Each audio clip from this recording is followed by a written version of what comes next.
Hello, everyone. Welcome back to another episode of the Cup of Joe with Joe and Joe podcast. I'm your host, Joe, and with me, as always, is my wonderful co-host, Joe. Satoru Gojo has been sealed. Indeed, he has. So we're 10 episodes into Season 2 here, Joe. I really do feel like every single time I come back to this show, it just seems to keep pulling me back in, and I really appreciate it for that. This was a really good episode. I was not expecting it. And then at the end, I was like, damn, that was really fun. Like, that was a lot of, good little twists that I wasn't expecting to the story. And I don't mean, big plot twists, but, it seemed like everything was going to work out well. And just adding in these little wrinkles and little bit of character development. Yeah, this was a really fun one to watch. I enjoyed it. Same here. So two things right off the rip. One thing pertained to this episode, and one thing pertained to this episode. One, I might be a little bit quieter throughout this entirety of the episode just because some people in my household are trying to sleep. So you ain't gonna get no loud noises from me unless I do this, Editor Joe. Spike my audio. Thank you, Editor Joe. Two, pertaining to this episode, as in the show now. Art style. It's different again. Only slightly, but it is clean and it is beautiful. It's good. It's really good, and it's evident right away. Joe, when they're running through the tunnel, I hope you picked up on this right away, but there's they got the red light for the train shit going on in the background, and then he's got the Mechamaru ear thing, which gets an explanation. Because I was being a little goofy, little funny boy in the last pod where I was like, where did that Bluetooth Mechamaru come from? Why does he have this? What dumb. But no, it slight explanation in this. They're we'll get to it in a second. But the green of the Mechamaru Bluetooth eyes, the red of that thing, just the harsh light in the air going on between the three characters. I don't count the little boy. The little boy scares me. I don't like him. It looks great. I love it. This looked great. All the little attention to details. Even the opening to this with the I was so confused with the Mechamaru boot up. I was like, what is happening? That was a nice touch. I like that little detail, especially because so much of just the story in general follows Suit Man talking, being like, here's the debrief of what's going on, sort of a thing, which I can't wait to talk about. That actually hurt me. I was like, they better not. They better not. That might be, I mean, we don't know if he's dead, but I'm assuming so. Yeah, pouring one out. I felt so bad. I was upset. He's doing all the calls. I'm like, surely you cannot be so engrossed into your work and you're talking on the phone that you can't hear just Edward Elric coming up behind you to stab you in the gut. Oh, that hurt by me. The person with the side ponytail. Not cool. Yeah, Full Metal Alchemist crossover here. When I saw the sword stab through, I was like, well, I see this coming. But maybe he'll be all right. And then he gets stabbed again, and I'm like, oh, all right. Boromir's been through worse. Come on, we can Lord of the Rings this. And then the third one, and I'm like, oh, god damn it, no. He doesn't even just fall to the ground. He crumples and hits his head against a metal railing. I think he's done for, dude, and that makes me really sad. Yeah, he was one of my favorite. We literally talk about in one of the earlier episodes how we were love his dubbed voice. It's so good. But he's a good guy. Rest in peace, whatever his name is. I feel bad I forget his name. Yeah, we don't even know his name. He's done well. He's done well. I'm gonna find his name on the cast list, and I'm gonna get it tattooed on my left ass cheek. A little much, personally, in my book, but you do you. I will. Thank you. The Mechamaru contingency. I like this. It's cool. He was forward-thinking enough and smart enough to be like, hey, I'm only going to activate this if these conditions are met. What are the conditions? It's if Gojo gets captured. So that is how he knows for certain. It's like, yeah, Gojo's captured. Because everyone's like, well, how do you know? And he's like, because that's the only way I would be here. Smart ones. Dumbasses. Pieces of shit. I loved this edition, again, because it did kind of explain where Yuji got it. And I love hearing his voice again and him being this smart character, as well as they still do the little bit of the emotional resonance, flashing back to the girl he had a crush on, as well as him planning this out. And then later on, Mahito finding the other, Mechamaru camera hidden. I love this. I was not expecting it at all. And I thought this is really good writing. Yeah, I enjoy it. I do have one question that, again, could be answered at a later point. He specifically says, like, you know, the only reason I'm activated is because I'm dead or whatever. I died on October 19th. At this exact time, I'm also a rising moon Libra, not that that matters. But how does he converse? Because it's not him. So is it like he uploaded his consciousness into a doohickey here? Is it like an AI? That's what I'm assuming. I'm assuming it's like an AI consciousness type of thing, not like a pre-recorded. Here are 5 responses built in. Because clearly they're not. Yeah, that was a little confusing. I was like, oh, cool. Is McMaru gonna like live throughout the show as this way, but not have a physical body? But he makes it sound like eventually this is going to die off and he's going to be gone forever. Yeah, maybe. I wouldn't be surprised if they just take a little Bluetooth doohickey and they're like, oh, we'll just put you into one of your puppet bodies. It's like all cybernetic anyway. Here we go. And he just pushes it in and you got like another... He's just Pinocchio. He's like, oh, I wanted to be a real boy. And then I was a real boy. And then I got into a real mech. And then I did a real die. And now I'm not a real boy anymore, but what is human anyway? And then the Vsauce music starts playing, and then the show gets really weird. Then just Ava starts up. And then Cruel Angel Thesis starts up, but the fun opening, where Shinji has to get in the robot. It's a good one. Maybe I'll just insert that right here. Editing Joe, insert that in right here. Evangelion! We'll see if he does that. Anyway, the actual sealing of Gojo. This is cool. This is cool for a couple of reasons. Number one, I like the way the weird flesh cube just encapsulates Gojo. And then we get to see inside the cube later on, and it's just like skeletal faces and hands just writhing about everywhere. And from the look of it, like there might have been some computer trickery going on in there somewhere, but it looked all hand-drawn. And it was mighty impressive. Yeah, I completely agree. I also love in this moment... Gojo is always playing it off cool. The moment before that thing closes, you see that little bit of stress on his face, which I thought was very important because he realizes like, crap, this is happening, and I'm the biggest defense that the sorcerers in the human world has. This can be pretty bad. And then eventually when we get like the look inside, he is playing nonchalant, like, this isn't very good, but I hope it all works out. So that done great. Favorite part of this whole episode, he says something along the lines like, Ada, are you really gonna let him use your body like that? And you start seeing his right arm start twitching, and then he starts to choke himself. And I thought this was the coolest detail ever. I loved everything about this, and it raises so many questions in my head that literally whoever's posing as Gato right now and Mahito actually talk about. But it also raises in my head, like, wow, does that mean at the end of the day, Gato was a good person and he knew where to draw the line? I don't know. It raised so many questions in my head and I really, really liked it. Yeah, I don't know if he was a good person per se, because he's still the guy who wanted to kill the quote-unquote monkeys. But I do think his connection to Gojo is probably one of the strongest connections he's ever had in his life. And the fact that Gojo is the only one who can kind of bring out the latent real Gato in the Gato corpse now being puppeteered by the weird curse brain. I love that detail so much, especially with the whole preamble of hidden inventory premature death that we had going on. Obviously, it makes so much sense. I think we literally said it when we were watching it. We're like, oh, so we're getting this prequel arc probably because it's going to give us incredibly important context for what's coming next in Shibuya and everything going forward.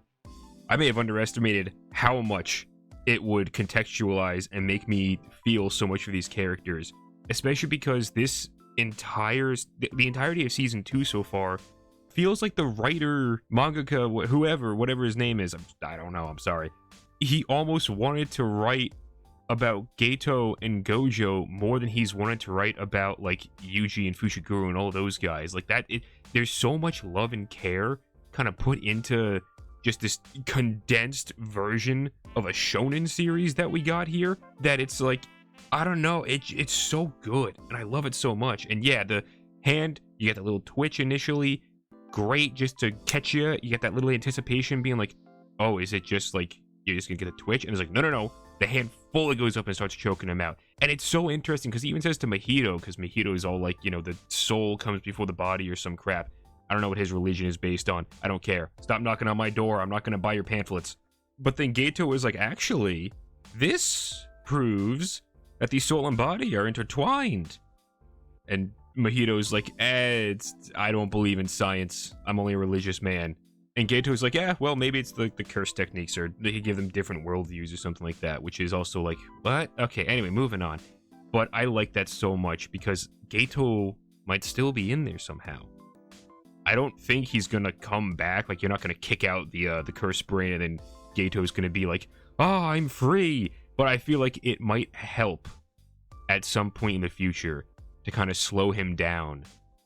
I don't know. I feel like that'd be kind of cool. Also, in the realm of potential future characters coming in to slow down the villains, when Geto is talking to the two high school curse user girls that are just kind of hiding amongst all the other humans there, they're like, give us Geto back, you little bitch. And the cursed brain Geto man is just like, no. I said I'd promise to give you him back. You two were fools. You should have made it a pact. Bitches. And they just shining twins. Their faces, they're not even animated. They just pan back behind the bodies and they just go, you'll regret this.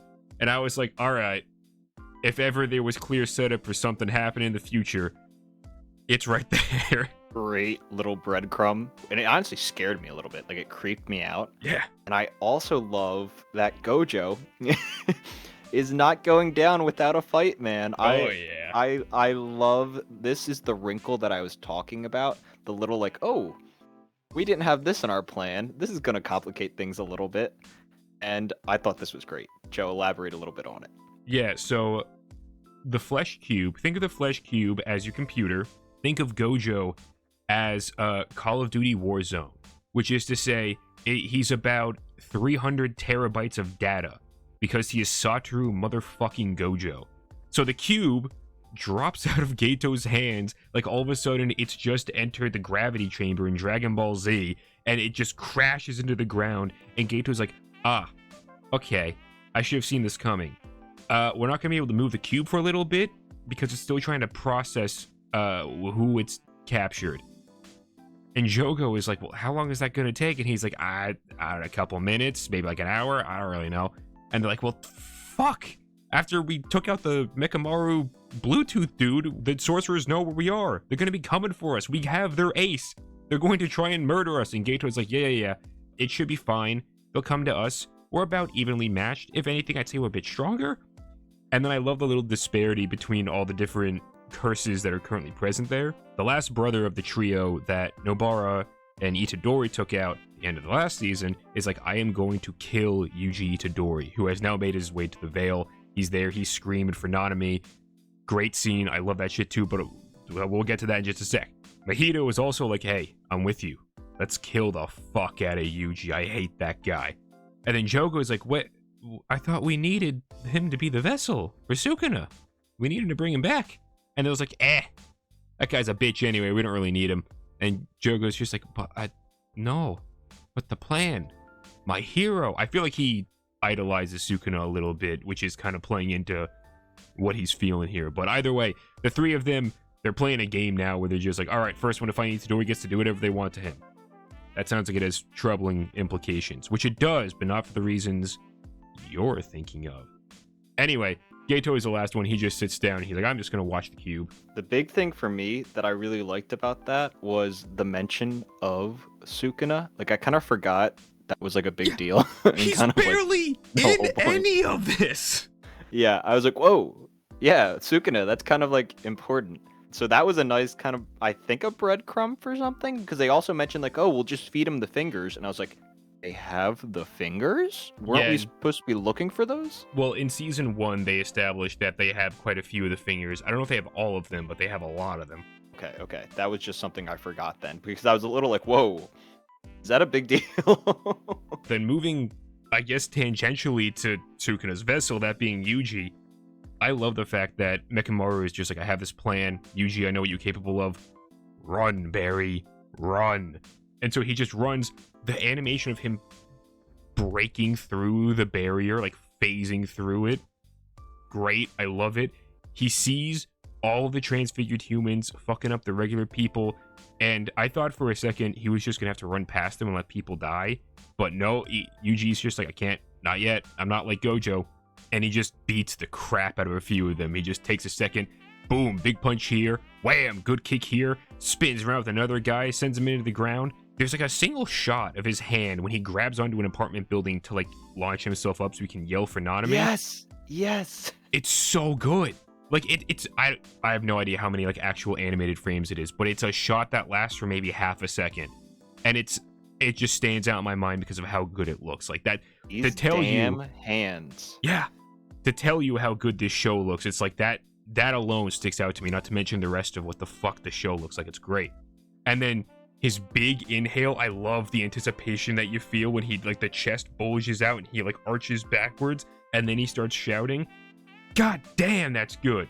And I love the fact that they cut right to the chase. It's not like he's just shouting for Nanami. It's like, I need you, Nanami, come to me. It's like, no. He shouts for Nanami to get his attention. And then he tells him the prevalent information. Gojo is sealed. And he's like, all right, boys, plans change. Let's head to Yuji right now. And I'm like, thank you. Cutting out the bullshit. We don't need any of this stuff. And then they all meet up on top of building. Beanie Boy, Fushiguro, Yuji, Nanami. Good scene. They're all talking. They're all planning. Nanami fucks off. He's like, all right, I leave you in the hands of Beanie Boy. And Beanie Boy is just like, oh my god, I have responsibility. I have to take care of these people. Nanami's counting on me. And Joe, I hate to say it because I love alliteration so much, but Beanie Boy might be becoming Beanie Man. I agree. He got a little bit of development. I'm like, okay, I kind of like this guy. He seems like, a little heartwarming. Seems like a good dude. I think we just don't know him that well. Yeah. And we'll probably learn more about him, but I like this setup. Again, technically, this is probably another setup episode. But this is... But really done right. It's so much better than the previous setup episode. It's so... Because I loathed that setup episode. I didn't enjoy it whatsoever. If I have to see the motherfucking locust curse again, I'm gonna spit, Joe. I'm gonna spit at my monitor. I really enjoyed this. And I like how now it's like, okay, playing field has been leveled. And that's a little scary, especially when you're so reliant on Gojo. But I like how the last sentence he says while you see him in the prison realm is he's like, I'm relying on my people. So I'm really hoping it's the Yuji show from here on out. Your ace is off the table. So now it's up to the next generation. Or the same generation as Gojo, who aren't as powerful as him, and the next generation to step up and really be like the key players here. So this is what I'm excited for. This is where I'm like, okay, we've seen how powerful and badass the previous generation was. Now let's see these guys come into their own. Let's see these guys prove themselves. I'm excited. Because like I said, last 10 episodes, it's really felt like this is secretly the show about Gojo and Gato. And now, I'm hoping it can kind of like, our main trio kind of blossom and become their own thing, and Beanie Boy becomes Beanie Man, etc. and so forth. Aside from that, though, hope you guys are watching this show. If you're not, I don't know why the fuck you're listening to. You can't just like us that much that you're listening to this. That's illegal. Stop it if you're doing that. Watch the show. It's really good. And all that being said, always remember, everyone, we'll love you, we'll leave you, and goodbye.